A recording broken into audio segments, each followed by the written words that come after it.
அவப்பேர் நிறைய ஃபேஸ் பண்ணக்கூடிய தன்மையில் தான் சிம்மராசி இருக்காங்க. இப்போ இந்த குரு வந்து பார்க்கும்போது என்ன பண்ணுவார் அப்படின்னா, நமக்கு நிறைய விஷயம் ஏற்கனவே இருந்த அந்த கெட்ட விஷயம் எல்லாத்தையும் குரு வந்து சிம்மராசி ஜென்ரலாகவே ஒரு போல்டான கேரக்டர், போல்டான விஷயம் எதுவாக இருந்தாலுமே கூட இந்த ஆண்டு நீங்கள் நினைச்ச அனைத்து விஷயமும் நடப்பதற்கு சிறு சிறு தாமதத்தோடு நவம்பருக்கு அப்புறம் உங்களுக்கு வெற்றி கிடைக்கும். பூமாதேவியால் தாங்க முடியலாம் கொலக்கோன்னு சொல்லுவாங்க பார்த்தீங்கன்னா, அந்த மாதிரி வெடிக்கக்கூடிய தன்மையும் இருக்கும்.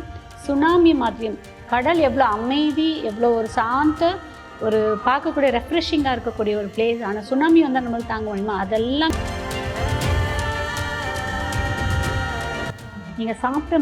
நீங்கள் ஹாஸ்பிட்டலில் ட்ரீட்மெண்ட்காக சாப்பிட்ட மெடிசன் உங்களுக்கு ரெஸ்பாண்ட் பண்ண ஆரம்பிக்கும்.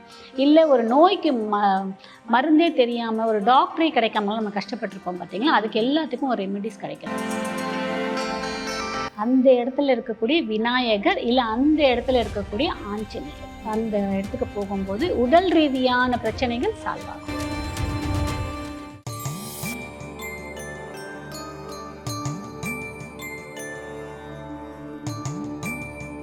வணக்கம் மேம். கடகராசி முடிஞ்சு அதுக்கு அடுத்ததான் வந்து சிம்மராசிக்கான குரு பயிற்சி இந்த வருஷம் அவங்களுக்கு எப்படி இருக்கு? சிம்மராசிக்கு இந்த குரு பயிற்சி எப்படி இருக்கும்னு பார்த்தீங்கன்னா, கொஞ்சம் ஒரு விதமான தடங்கள், ஒரு விதமான விரயத்தை கொடுக்கக்கூடிய தன்மையாக இருக்கும். விரயம்ன்றது எப்படி இருக்கும்னு பார்த்தீங்கன்னா, அவங்களுடைய முதல் குழந்தைக்காக படிக்கிறதுக்கோ கல்யாணத்திற்கோ வேலைக்கோ இல்லை உடல் ரீதியான பிரச்சனைக்கோ இல்லை ஏதோ ஒரு சுப விரயம் கூட, அந்த குழந்தைங்களுக்கு வீடு கட்டி கொடுக்கறதுக்கோ இல்லை படிக்கிறதுக்கு வெளியூரான செலவுகள் ஏற்படும். ஏதாவது சுபமும் இருக்கும், கொஞ்சம் உடம்புக்கு ஏதாவது செலவு பார்க்கக்கூடிய தன்மையாகவும் இருக்கும். ஆனால் விரயம்ன்றது கண்டிப்பாக இருப்பதற்கான வாய்ப்புகள் ரொம்ப ஜாஸ்தி இருக்குது. ஏன்னா ஏற்கனவே சிம்மராசிக்கு வந்து அஷ்டாத மாசத்தில் சனி பகவான் அமர்ந்திருக்கார். ஏற்கனவே அவங்க கொஞ்சம் ஒரு மாதிரி இறுக்கமான நிலைமையில தான் இருக்காங்க. அவப்பேர் நிறைய ஃபேஸ் பண்ணக்கூடிய தன்மையில தான் சிம்மராசி இருக்காங்க. இப்போ இந்த குரு வந்து பார்க்கும்போது என்ன பண்ணுவார் அப்படின்னா, நமக்கு நிறைய விஷயம் ஏற்கனவே இருந்த அந்த கெட்ட விஷயம் எல்லாத்தையும் கொஞ்சம் குறைச்சி விரயத்தை டைவர்ட் பண்ணி கொடுப்பார். பண ரீதியான விரயம், நேர விரயம், கால விரயம், இதெல்லாத்தையும் கொடுக்கக்கூடிய தன்மையாக நமக்கு இந்த குரு பயிற்சி இருக்கும். பட் சிம்மராசியை பொறுத்த வரைக்கும் மேனேஜ் பண்ணுவாங்க. குரு வந்து சிம்மராசி ஜென்ரலாகவே ஒரு போல்டான கேரக்டர், போல்டான விஷயம் எதுவாக இருந்தாலுமே கூட இந்த ஆண்டு நீங்கள் நினைச்ச அனைத்து விஷயமும் நடப்பதற்கு சிறு சிறு தாமதத்தோடு நவம்பருக்கு அப்புறம் உங்களுக்கு வெற்றி கிடைக்கும். அது வரைக்கும் நீங்கள் காத்து தான் இருக்கணும். பட் ஆனால் விரயத்தை நீங்கள் ஒரு நல்ல சுப விரயமாக ஆக்கிக்கிறதுக்கு முயற்சி பண்ணுங்க.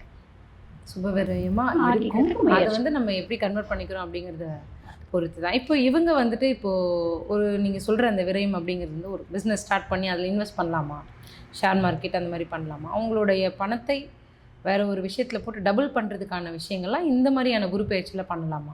பண்ணவே கூடாது. காரணம் ஏன்னா சனி பகவானே நமக்கு முதல்ல நல்லா இல்லை அப்படின்னும் போது தொழில்காரர்களே நமக்கு முதல்ல நல்லா இல்லை. ஒன்று. ரெண்டாவது, நீங்கள் தொழில் பண்ணுங்க, உங்களுடைய உடல் உழைப்பை கொடுங்க, நேரத்தை செலவழிங்க, இதெல்லாம் பண்ணுங்க, சுப விரயமாக்கிக்குங்க.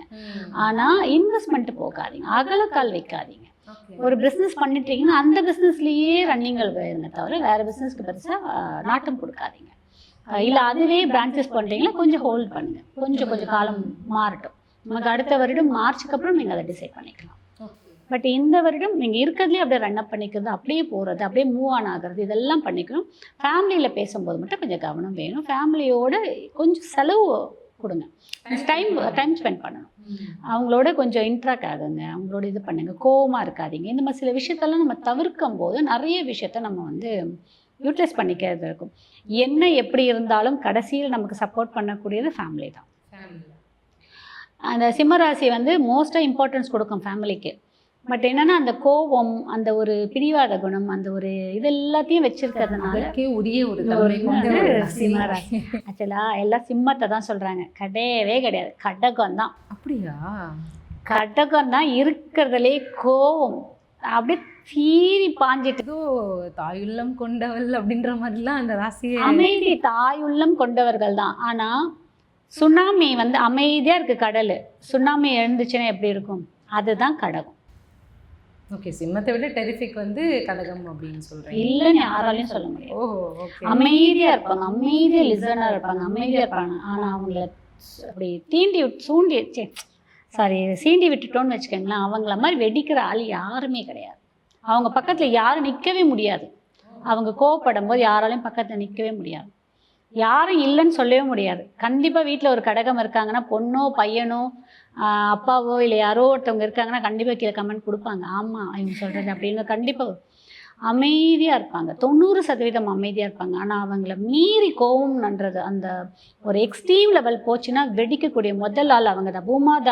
பூமாதேவி மாதிரியும் இருப்பாங்க, அமைதியாகவும். ஆனால் பூமாதேவியால் தாங்க முடியலன்னா பொழக்கோன்னு சொல்லுவாங்க பார்த்தீங்களா, அந்த மாதிரி வெடிக்கக்கூடிய தன்மையும் இருக்கும். சுனாமி மாதிரியும் கடல் எவ்வளோ அமைதி, எவ்வளோ ஒரு சாந்த, ஒரு பார்க்கக்கூடிய ரெஃப்ரெஷிங்காக இருக்கக்கூடிய ஒரு பிளேஸ். ஆனால் சுனாமி வந்தால் நம்மளால் தாங்க முடியுமா? அதெல்லாமே கடகம் தான். ஓகே, இப்போ சிம்மம் அப்படிங்கிறது வந்துட்டு ரொம்ப கோவம் அப்படிங்கிறது பொதுவாக இருக்குது. அதையும் தாண்டி ஒன்று இருக்குது அப்படிங்கிறத நீங்கள் சொல்லியிருக்கீங்க. இப்போ இவங்களுக்கு இந்த சிம்ம ராசி வந்து குரு பெயர்ச்சிக்கு நீங்கள் இன்வெஸ்ட்மெண்ட் கூடவே கூடாது அப்படின்னு சொல்லியிருக்கீங்க. ஆனால் சுப விரயம் ஏற்படும் அப்படின்னு சொல்லியிருக்கீங்க. ஹெல்த் எந்த அளவுக்கு ஓரளவுக்கு பெட்டராக இருக்குமா இல்லை எப்படி இருக்கும்? ஹெல்த் வந்து கொஞ்சம் இவ்வளோ நாள் கொஞ்சம் அடிபட்டுட்டு தான் இருந்தாங்க. ஹெல்த் ரீதியான நிறைய ப்ராப்ளத்தை ஃபேஸ் பண்ணியிருப்பாங்க. சின்ன சின்ன விஷயம் சொல்லிட்டு ஹாஸ்பிட்டலுக்கு போவாங்க, அது பெரிய விஷயம்லாம் நிறைய கண்டுபிடிச்சிருப்பாங்க, நிறைய ட்ரீட்மெண்ட் பண்ணியிருப்பாங்க, நிறைய செலவு பண்ணியிருப்பாங்க அந்த மாதிரி விஷயம்லாம். பட் இப்போ குரு ஜூன் 2ஆம் தேதிக்கு அப்புறம் மாறினதுக்கப்புறம் உங்களுக்கு ஜூன் 20க்கு அப்புறமே அதுலேருந்து நல்ல ஒரு ரெக்கவரி கிடைக்கும். நீங்கள் சாப்பிட்ட நீங்கள் ஹாஸ்பிட்டலில் ட்ரீட்மெண்ட்காக சாப்பிட்ட மெடிசன் உங்களுக்கு ரெஸ்பாண்ட் பண்ண ஆரம்பிக்கும். இல்லை ஒரு நோய்க்கு மருந்தே தெரியாமல் ஒரு டாக்டரே கிடைக்காமலாம் நம்ம கஷ்டப்பட்டுருப்போம் பார்த்தீங்களா, அதுக்கு எல்லாத்துக்கும் ஒரு ரெமெடிஸ் கிடைக்கிறதுக்கான வாய்ப்பு நிறைய இருக்குது. இந்த சிம்மராசிக்கு இந்த குரு பயிற்சி ஜூன் 2க்கு அப்புறமா நீங்கள் சொன்ன எல்லா விஷயங்களும் ஒரு அலைன்மெண்ட் படி வந்து நடக்கும் அப்படின்னு சொல்லியிருக்கீங்க. இவங்களுக்கு வேண்டியது கிடைக்க இல்லைனா வந்துட்டு பல பிரச்சனைகளுக்கு ஒரு தீர்வு கொடுக்குற மாதிரி இருக்கிற வழிபாடு என்ன? 2 விஷயம். ஒன்று என்னன்னு பார்த்தீங்கன்னா, எக்ஸசைஸ் பண்ணணும். எக்ஸசைஸ் பண்ணணும், டைமுக்கு சாப்பிடணும், டைமுக்கு தூங்கணும், டைமுக்கு எல்லா வேலையும் ப்ராப்பராக டைமை வந்து மேனேஜ் பண்ணணும். சிம்மராசிக்கு பண்ணணும். மோஸ்ட்டாக அப்படி தான் இருப்பாங்க. பட் இதுலேயும் ரொம்ப இம்பார்ட்டன்ஸ் கொடுப்பாங்க ஹெல்த்துக்கு. சிம்மராசியை பொறுத்த வரைக்கும் அதில் இவங்க இன்னும் கொஞ்சம் இம்பார்ட்டன்ஸ் கொடுக்கணும். ஒன்று, ரொம்ப கவலையே படக்கூடாது. என்ன நடந்தாலும் ஸ்ட்ரெஸ் எடுத்தால் இன்னும் ஜாஸ்தி உடம்பு தான் அஃபெக்ட் ஆகணுன்றது கொஞ்சம் கவனம் வச்சுக்கணும். அடுத்தது பார்த்திங்கன்னா, அரசாங்க சார்ந்த இடம், ஹாஸ்பிட்டல், ஆஃபீஸு, அரசாங்கம் சார்ந்த இடம்னு இருக்கும் பார்த்தீங்களா, அந்த இடத்துல இருக்கக்கூடிய விநாயகர், அந்த இடத்துல இருக்கக்கூடிய விநாயகர் இல்லை அந்த இடத்துல இருக்கக்கூடிய ஆஞ்சநேயர், இந்த 2 பேரையும் நீங்கள் இருக்குது. நமக்கு வந்து விநாயகர் சொல்கிறேன். அரசாங்கம் இடத்துல இருக்கக்கூடிய விநாயகர் அப்படின்னு பார்த்தீங்கன்னா, அரசாங்க ஹாஸ்பிட்டல் நம்ம ஓமந்தார் அங்கே உள்ள வந்து இயற்கை விநாயகர் இருக்கார். இயற்கையாக வந்து விநாயகர் பக்கமே ஹாஸ்பிட்டல் இருக்குன்றதுனாலே போக மாட்டாங்களே. இல்லை கவர்மெண்ட் ஹாஸ்பிட்டல் விநாயகர் அந்த இடத்துக்கு போகும்போது உடல் ரீதியான பிரச்சனைகள் சால்வ் ஆகும். ஓகேங்களா. அப்புறம் ஆஞ்சநேயர் சொன்னேன் பார்த்தீங்களா, ஆழ்வார்பேட்டை ஆஞ்சநேயர். ஆழ்வார்பேட்டை ஆஞ்சநேயர் அவர் வந்து அரசாங்க கட்டடத்துக்குள்ளே தான் இருக்கார் ஆஞ்சநேயர். ஸோ இந்த மாதிரி நம்ம போயிட்டு வர நமக்கு ஒரு நல்ல ஒரு மாற்றங்கள் கிடைக்கும். சிம்மராசி சூப்பர் மேம். இப்போது வழிபாடு சொல்லியாச்சு. எந்த விஷயத்தில் கவனமாக இருக்கணும், இல்லைனா அந்த ப்ளஸ்ஸு மைனஸ்ன்னு ஒரு விஷயம் இருக்கும். இந்த குரு பயிற்சி வரும்பொழுது இதெல்லாம் ப்ளஸ்ஸாக இருக்குப்பா, இதெல்லாம் மைனஸாக இருக்குப்பா அப்படின்னு சொல்லி ஃபஸ்ட்டு ப்ளஸ் போயிடும். ப்ளஸ்ன்னா நீங்கள் எதிர்பார்க்காத சில விஷயங்கள் நடக்கும். நீங்கள் எந்த விஷயத்தை எதிர்பார்த்துட்டே உட்காந்திங்கன்னா அது நடக்காது. எதிர்பார்க்காம கம்மன் விட்டிங்கன்னா அந்த விஷயம் நடக்கும். ஒன்று, ஏன்னா 8க்கு சனி பகவான் இருக்காரு, குரு வந்து 12ல் பார்க்க போகும்போது அந்த மாதிரியான ஒரு ரீதியான தோணும். அதே மாதிரி எதிர்பார்க்காத பண வரவு வரும், எதிர்பார்க்காத குட் நியூஸஸ் வரும், இது எல்லாமே. பட் ரொம்ப ரொம்ப கவனம் எதில் இருக்கணும் அப்படின்னு பார்த்தீங்க அப்படின்னா, அரசாங்க விஷயத்தில் ஏதாவது நோட்டீஸ் வருது, இல்லை ஃபைன் பெனால்ட்டி பே பண்ணணும்னா பண்ணிடணும், இல்லை சில விஷயத்தை படித்து பார்த்து சைன் பண்ணணும். வண்டி ஓட்டிகிட்டு போகிறீங்கன்னா ரூல்ஸ் அண்ட் மெயின்டைன் பண்ணணும்னா மெயின்டைன் பண்ணணும்.